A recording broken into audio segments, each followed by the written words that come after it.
एक दिन घमंडी शेर बड़े मजे से शहर की तरफ जाने की सोचता है और सबको बताता हुआ जाता है। हो, इतने दिनों बाद मेरी ये ख्वाहिश पूरी होगी।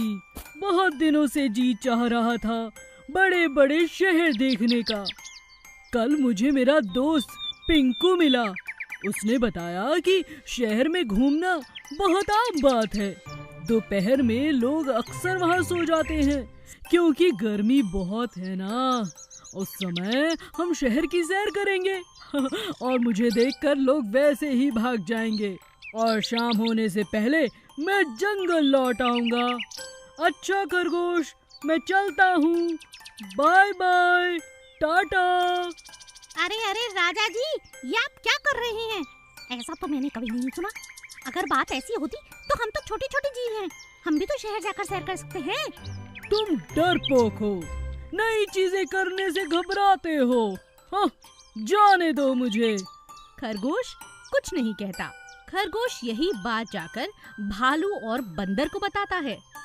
अरे सुनो, हमारे राजा जी पागल हो गए हैं, शहर जा रहे हैं सैर सपाटे के लिए। अब भला उन्हें कोई बताए, अगर वहाँ उन्हें किसी ने पकड़ लिया और फिर जेल में डाल दिया तो यहाँ रात कौन संभालेगा? ये बात तो तुम ठीक कहते हो खरगोश।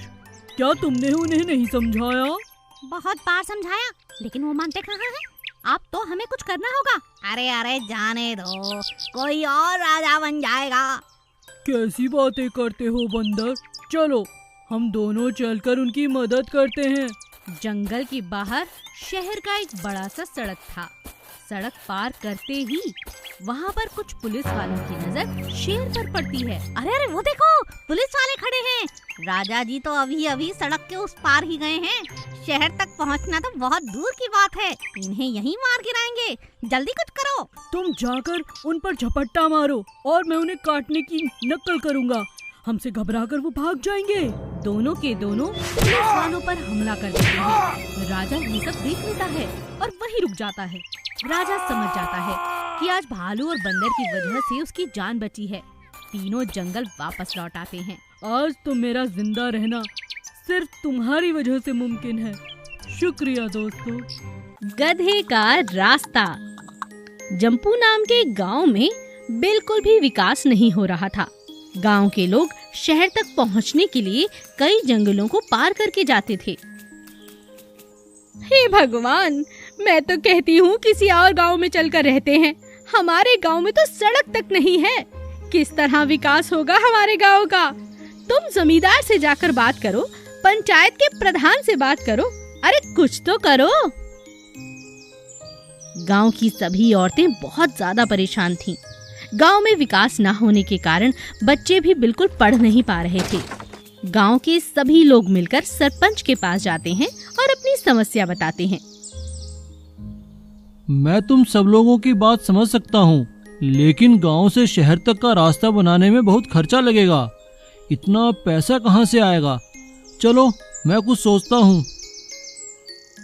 सरपंच बहुत सोचता है और फिर उसे लोगों से सलाह मिलती है कि उसे सरकारी लोगों से मदद लेनी चाहिए। वो कुछ सरकारी लोगों को अपने गांव तक ले आता है और उनसे कहता है, महाराज, ये रास्ता जाता है गांव से शहर तक। अगर आप इसे एक पक्की सड़क में बदल देंगे तो आपकी बहुत बड़ी मेहरबानी होगी। वो सरकारी लोग पूरी सड़क का मुआयना करते हैं। उनमें से एक आदमी सरपंच से पूछता है, सरपंच जी, इस रास्ते का आपको कब पता चला और कैसे? अरे साहब, बड़ा मजेदार किस्सा है। गांव के सभी गधे इसी रास्ते से शहर जाते हैं और उनमें सबसे होशियार है मेरा गधा बिरजू। बस हम लोग भी उनके पीछे चल पड़ते हैं शहर तक। सालों से सरपंच उसी रास्ते का इस्तेमाल कर रहा था। यह बात सुनकर सभी कर्मचारी जोर जोर से हंसने लगते हैं। तभी सरपंच की पत्नी वहाँ आती है। ये चाय लीजिए। ये लोग हंस क्यों रहे हैं जी? अरे भाभी जी, कुछ नहीं, हम लोग तो बस गधे वाले रास्ते के लिए हंस रहे हैं।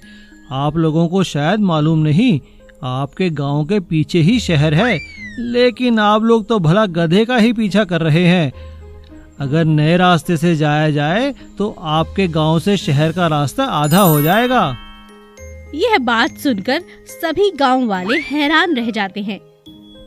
सरकारी मदद से नया रास्ता भी बनता है और सबकी हैरानी दूर भी हो जाती है और गांव में खुशहाली आ जाती है। शेर और बड़ी मछली। जंगल का राजा शेर भीम सिंह बहुत बलवान था। उससे पूरा जंगल डरता था। जब देखो वो किसी ना किसी का शिकार कर अपना भोजन बना लिया करता था। एक बड़ी मछली जो बहुत बड़ी वैद्य थी, पानी के पास रहा करती थी। जंगल के बीमार लोगों का इलाज वही बड़ी मछली किया करती थी। एक दिन पानी पीने के लिए जंगल का राजा भीम सिंह वहां आता है और मछली को खूब सताने लगता है। कब तक लोगों का इलाज करेगी मूर्ख? अगले हफ्ते तुझे खाऊंगा, ये बात तो पक्की है। तुम मुझे खाओगे? क्यों? क्या तुम नहीं चाहते कि जंगल के लोग स्वस्थ रहें? मैं उनका इलाज करती रहूं और किसी को कोई बीमारी ना हो। अरे तो तुम्हारे अलावा एक बंदर भी है जो बहुत अच्छी सेवाएं देता है। तुम अकेली ही वैद्य नहीं हो इस जंगल में। मछली को जंगल के राजा भीम सिंह का ये व्यवहार बिल्कुल पसंद नहीं था। एक दिन राजा शिकार पर जाता है और सामने एक बलवान शेर होने के कारण राजा भीम सिंह घायल हो जाता है। जैसे तैसे वो अपने जंगल तक लौट आता है। सभी जानवर परेशान हो जाते हैं। क्या तुमने सुना? राजा भीम सिंह को बहुत गहरी चोट लगी है। 5 दिन से वो गुफा में ही हैं। मैं ही उनके लिए भोजन का प्रबंध कर रहा हूँ, लेकिन इतना नहीं जुटा पाता कि उनका पेट भर जाए। ऐसा ना हो कल वो मुझे ही खा ले। धीरे धीरे खरगोश की बात सुनकर जंगल के बाकी जानवर भी उसकी मदद करने लगते हैं, लेकिन राजा का स्वस्थ होने का नाम ही नहीं था। तब एक दिन खरगोश राजा से कहता है, महाराज, मेरी एक विनती है, जरा ध्यान से सुनिए। हमारे तालाब की बड़ी मछली बहुत अच्छी वैद्य है। अगर उसका आशीर्वाद रहा तो आप बिल्कुल स्वस्थ हो जाएंगे। मैं तो कहता हूँ आप उससे इलाज करवा लीजिए। हाँ हाँ, तो ले आओ ना उसे यहाँ पर। कैसी बातें करते हैं महाराज, अगर मछली यहाँ तक आएगी तो मर जाएगी। आपको ही उसके पास जाना है। आप कहें तो मैं आपकी मदद करे देता हूँ। राजा बहुत सोच विचार करता है। उसे अपने घमंड में ही रहना पसंद था, लेकिन अपनी मजबूरी के चलते वो मछली के पास तालाब में पहुँच जाता है और मछली से कहता है, मछली, देखो मेरे घाव ठीक ही नहीं हो रहे, क्या तुम मेरी मदद करोगी? मछली बिना कुछ कहे राजा का उपचार करती है। कुछ ही दिनों में राजा एकदम स्वस्थ हो जाता है और मछली से कहता है, मुझे माफ कर दो मछली।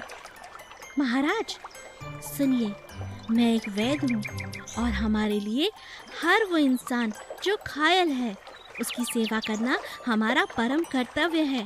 और आप तो मेरे राजा हैं, आपकी सेवा करना हमारा धर्म है। मछली की ये बात सुनकर राजा शेर बहुत खुश हो जाता है। मछली, तुमने मेरी जान बचाई है। मैं वादा करता हूँ तुम्हें अपना भोजन कभी नहीं बनाऊंगा।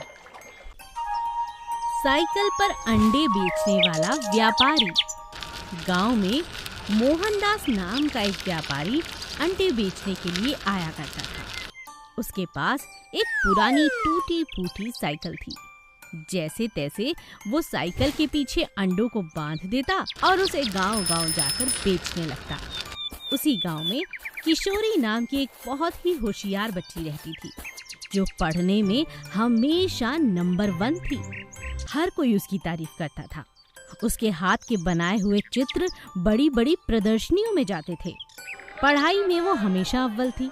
अरे क्या खिलाती हो अपनी किशोरी को राधा, हर जगह इसी की मशहूरी रहती है। बहुत ही अच्छी, बहुत ही होशियार लड़की है तुम्हारी। शुक्रिया बहन। एक दिन मोहनदास अंडे बेचने के लिए किशोरी के गांव में आता है। किशोरी आंगन में खेल रही थी। अचानक से उसका ध्यान नहीं जाता और दोनों टकरा जाते हैं। साइकिल से टक्कर होने के कारण किशोरी दूर जाकर गिरती है और उधर साइकिल से सारे अंडे भी नीचे गिर के टूट जाते हैं। अरे बिटिया तुम्हें लगी तो नहीं? और गलती से धूप बहुत है, गर्मी के कारण जरा देखा नहीं। अरे मेरे तो सारे अंडे टूट गए, बहुत नुकसान हो गया। कोई बात नहीं। अरे बिटिया तुम्हें चोट तो नहीं आई ना? किशोरी चुप हो जाती है। वो बहुत ध्यान से देखती है कि मोहनदास के सारे अंडे टूट गए हैं, उसका बहुत नुकसान हो गया है। फिर भी वो इंसान सिर्फ किशोरी की चिंता कर रहा है। अंकल, मुझे चोट नहीं आई है, गलती भी मेरी ही थी। मैं खेलते खेलते पड़ रही थी, जो गलत है। मेरे कारण आपके सारे अंडे टूट गए, आपका बहुत नुकसान हो गया ना। अरे कोई बात नहीं बिटिया, ये तो सब चलता रहता है। मेरी तो किस्मत ही बेकार है। चलो तुम्हें तुम्हारे घर छोड़ दूं? नहीं भैया, कोई बात नहीं, मगर कल आप आओगे ना हमारे गांव दोबारा से अंडे बेचने? अरे नहीं बिटिया, तुम्हारे गांव में कोई अंडे नहीं खरीदता। मेरे अंडे ऐसे ही बेकार जाते हैं। कल आप जरूर आना, आपके सारे अंडे बिक जाएंगे, मैं वादा करती हूँ। अच्छा ठीक है, कल भी आ जाऊंगा। अगले दिन मोहनलाल खूब सारे अंडे लेकर गांव में आता है और उसके सभी अंडे जल्द से जल्द बिक जाते हैं। आधे घंटे में मोहनदास के पास बहुत अच्छी रकम आ जाती है। पेड़ के नीचे किताब से कुछ पढ़ रही किशोरी को देखकर मोहनदास उससे पूछता है, अरे बिटिया, तुम्हारे मुंह पर तो सरस्वती बैठी थी कल, आज तो मेरे सारे अंडे बिक गए। मोहनदास चाचा, मैंने सबको बता दिया।